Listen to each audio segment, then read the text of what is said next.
What's going on, YouTube? You already know what it is. It's at roachdonut, man, coming back at you with another reaction. Yes, sir. You know how much that I love Nike. Shout out to Nike.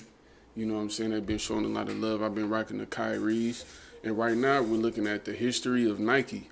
So I just want to express this because, you know, we do different type of reactions. We do different type of content. We don't do what everyone else does, man. So once again, I appreciate y'all tapping in. Let's check out the rise of Nike, which is very interesting and it's something that's very new to me as well. So I hope y'all enjoy the reaction. Let's get right to it.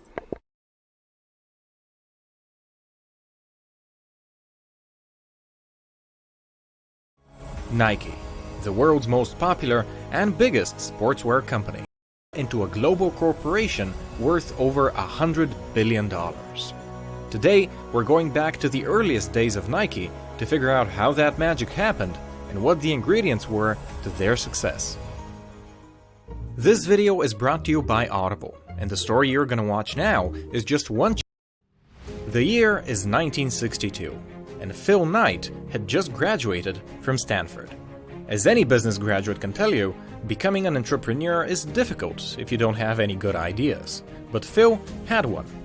He was a distance runner back in university, and in one of his business classes, he had written a paper proposing the following idea. Phil had seen how Japanese cameras had replaced the dominant German cameras in the American market, and he wondered whether Japanese shoes could do the same to Puma and Adidas, which were at the time extremely popular in America. And by the way, that is indeed how you pronounce Adidas. But back to Phil.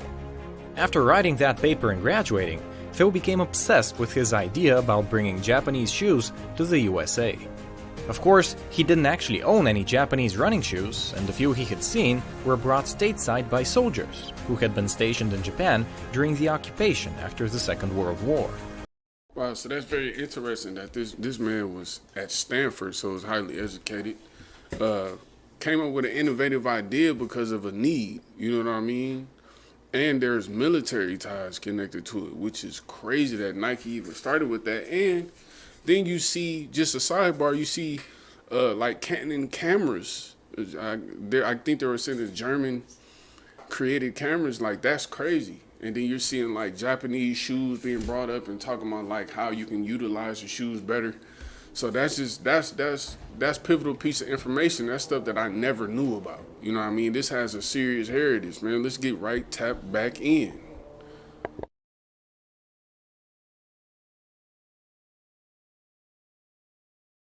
But this lack of exposure only reassured Phil that he had stumbled upon a great opportunity. He knew that to take advantage of it, he'd have to establish contact with a Japanese company and negotiate to import their goods to America, both of which were actions he had exactly zero experience with. But, as is befitting of the man who'd later create Nike, he went ahead and just did it. Wow, that's crazy when he just did it. And I would imagine getting those materials from here and there, that's what import-export taxes, and I don't know the relationship that we have with Japan, especially at that time, right? So it's like, it's a lot of politics that come behind that, which is very interesting. I never would have thought that this is the birth of Nike and that this came from this man that had a desire to improve things, you know what I mean? That's the beauty of innovation, you know what I mean? That's interesting. So let's see what else they got going on.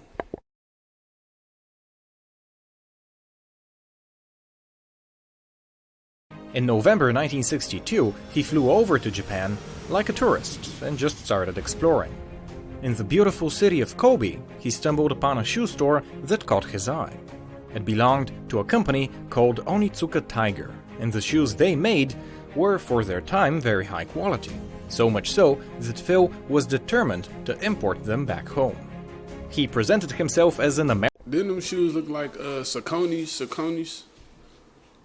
Or am I tripping? They look like something. Maybe Saucony's. American shoe distributor and arranged a meeting with the company's founder. Phil made up a company name on the spot and offered to become Onitsuka's distributor in America, a proposal which, probably to his surprise, the owner actually accepted. With nothing more than his confidence, Phil had become the exclusive distributor for Onitsuka Tiger in the USA. He received his first shipment of 12 pairs of Tiger shoes in 1963, and he started selling them out of the back of his car at every running track he could drive to. Obviously, though, his strategy wasn't scalable, so he went to the only person he knew who understood more about running shoes than he did, his former coach at the University of Oregon, Bill Bowerman. Now, Bill was easily one of the most big ties in Oregon with Nike. You know what I'm saying? That's crazy that he went to his coach to see, like, you know, the full mechanics of these running shoes and how it works. It's like, I never would have thought that this was the history of the swoosh, man. That's crazy. famous coaches in America at the time. He had in fact trained multiple Olympic athletes. He liked the Tiger shoes so much that he wanted to partner up. Thus, in January 1964, Bill and Phil incorporated Blue Ribbon Sports, each investing $500 into it. They spent all that money on their first order, which at $3.33 a pair amounted to 300 pairs of shoes. The shipment came through in April 1964, and thanks to Bill's connections, it was sold out by July. In their first year, BRS sold $8,000 worth of shoes, and with that money, Phil started hiring salesmen for his company. Oh man, that's awesome, man. They planted a seed, and that seed grew. They got 8,000 sold, and they just gonna keep tripling up. You know what I'm saying? The hustle began. That's awesome how Nike did that. In 1965, their revenue had increased to $20,000, and pretty soon they opened their very own store in Santa Monica. But while they had a store in Santa Monica. That's crazy, man. Wow. Whoever would have thought? LA, man. Phil was handling the business side of the operation, the actual innovation was coming from Bill. He was the guy who single-handedly brought jogging to America. In 1966, he wrote a book about it that sold over 1 million copies. And of course, his company was among the first to start marketing the Tiger shoe. They selling 1 million copies of a book that talk about jogging, and then they stamped the shoes on top of it. And you know they ran up the units. I'm interested to see, but that's just like, I never would have thought this is the history. They basically started off as one thing and then turned off into a whole nother thing.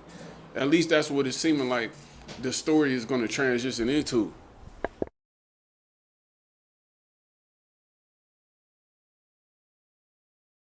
Shoes for jogging. Bowerman was all about innovation, and with every new shipment from Onitsuka, he'd cut open a few shoes to see how they were made, and he'd always try to improve them, by for example adding to the cushion or using more lightweight materials. He'd constantly send his notes to Japan requesting changes. He was effectively designing Onitsuka's shoes for them. It was one of Bill's designs that catapulted BRS into the mainstream. The Cortez, as he called it, became one of the best-selling shoes in 1968. Undoubtedly, Hold on, that's where the Nike Cortez came from? I don't know, maybe I'm reaching too hard. Maybe I'm reaching too hard, man. Is this the birth of the Nike Cortez? thanks to the 1968 Olympics, held in Mexico. Yeah, that's gotta be the Nike Cortez, for sure. Thanks to the Cortez, BRS sold $300,000 worth of shoes in 1969. But they had a big problem. Them hard though. Like them, for them Nike to be Nike, them hard. Like I can't get away with wearing no Cortezes. I don't think they look good on my foot. My foot is super long, bro. But them right there, like them, I can see why people like Cortezes, especially with a crispy pair. You know what I'm saying? Them look real good. Them look nice. The Cortez was so successful that they couldn't keep up with the demand. Every new shipment they received sold out faster than the one before, but Onitsuka kept sending them at the same glacial pace. What Onitsuka were actually doing was satisfying their local demand in Japan first, and then sending whatever was left to America. Phil and Bill knew that to expand, they would have to evolve beyond being just a simple distributor. Then they realized that they held all the cards. The Cortez was Bowerman's design, so as soon as their contract with Onitsuka expired, they were free to start making it for themselves. Luckily for them, their contract would end in 1972. And I got a stupid question. I'm sure that like when you design a shoe, that still falls underneath like a patent. You know what I'm saying? Like, wouldn't that be a patent? Before the Olympics in Munich. Thus, Phil had plenty of time to prepare for his big move. In 1971, he started working on the branding. His first employee suggested calling the brand Nike, after the Greek goddess of victory. Then Phil needed a logo, so That's hard. So they named Nike after a Greek god that symbolized victory. That's hard. I never would have thought about that. See, I'm learning something new about the swoosh every day. Now they finna talk about her. She must have designed the swoosh. he went to a nearby university, snatched the first graphic design student he could find, and told her to make him a logo. For the impressive sum of $35, he got this. This $35 the swoosh was made? Wow. 35 bucks.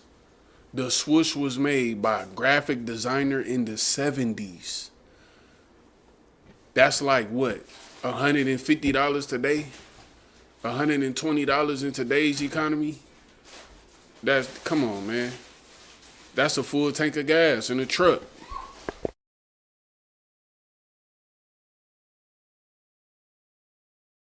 swoosh. In hindsight, that was money well spent, and with his branding now complete, Phil was ready for the Olympics. $35 brand turned into a $35 gazillion brand.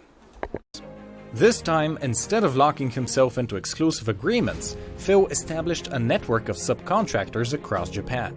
With production under his control, Phil could finally spread his wings.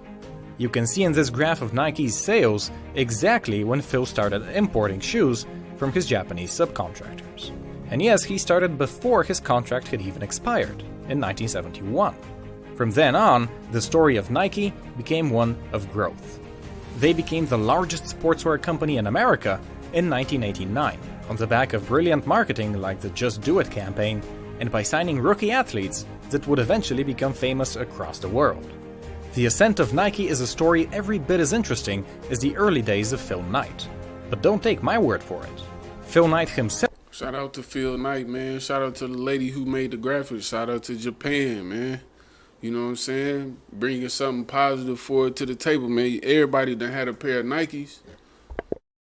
released his autobiography in 2016, and you can listen to it for free as part of your 30-day free trial of Audible.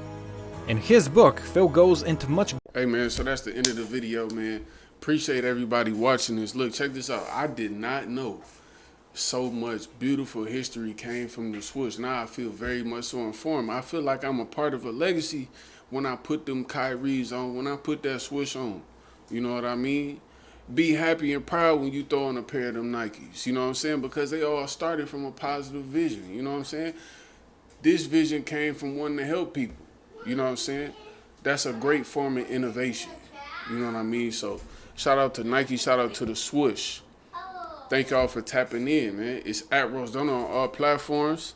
We got other uploads up, man. Salute to everybody who's watching. Make sure you stay blessed out there, man. Let's get it.